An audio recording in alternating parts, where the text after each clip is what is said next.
Les Miserables can be translated from French into the miserable ones, the wretched, the poor ones, the wretched poor, or the victims. So as you will have concluded, this is not a happy book. It is the very opposite of fluffy happiness. It is a story about the lowest and darkest parts of French society in the first half of the 19th century. The main plot of this story is about the ex-convict, Jean Valjean, who has been released from prison after serving 19 years for stealing a loaf of bread and trying to escape.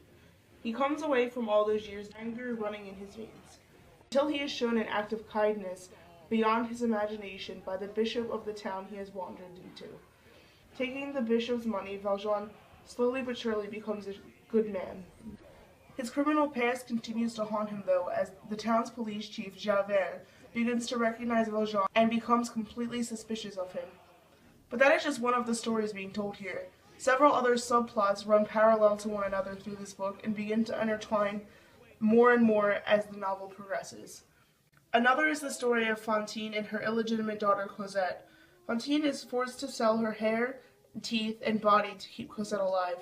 Cosette, meanwhile, is mistreated by the Thénardier family, who agree to take her while Fantine works in nearby towns. The Thénardiers abuse Cosette while pampering their own daughters, Eponine and Azelma. Valjean, promising Fantine on her deathbed, takes Cosette into his own care.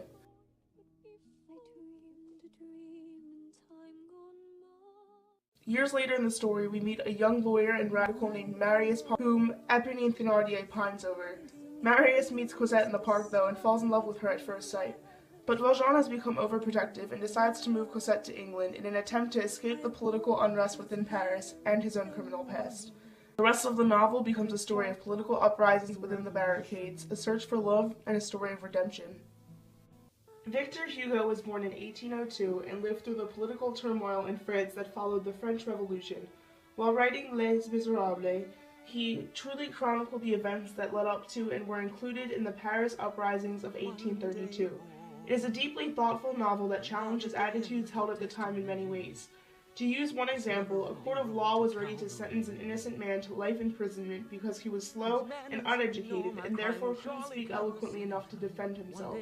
A highly political novel that makes many statements about law and justice in France during this period, it is hard to dismiss Hugo's observations of the treatment of those who are poor and unintelligent as anything other than criticisms of the society he lived in. The characters in the story truly represent the time period in which it was written. Hugo uses Jean Valjean as the trial figure for his grand theories about the redemptive power of compassion and love. Cosette is meant to show what it was like growing up in poverty. Javert represents the men who obsessed over enforcing society's laws and morals, despite having many flaws of their own. Fantine represents the ones who suffered from the brutality of men like Javert, who forever held people like Fantine accountable for their actions. Marius shows the family that was completely torn apart by the political turmoil of the time. A classic, as defined by Merriam-Webster, is something that serves as a standard of excellence or of recognized value. But being a literary classic means so much more than that. Les Miserables stands as a classic because it truly embodies an artistic quality that exposed the truth of such a miserable time. It is a story that is not just exciting, but spiritual and unapologetically honest. This must be why Hollywood has taken Les Mis and adapted it into 10 theatrical films since the 1930s. Les Mis has also been adapted into the third longest running musical ever and has been seen on stage by over 53 million people in 38 countries and 21 languages since its first performance in 1985. The movie version of the musical came out in 2012.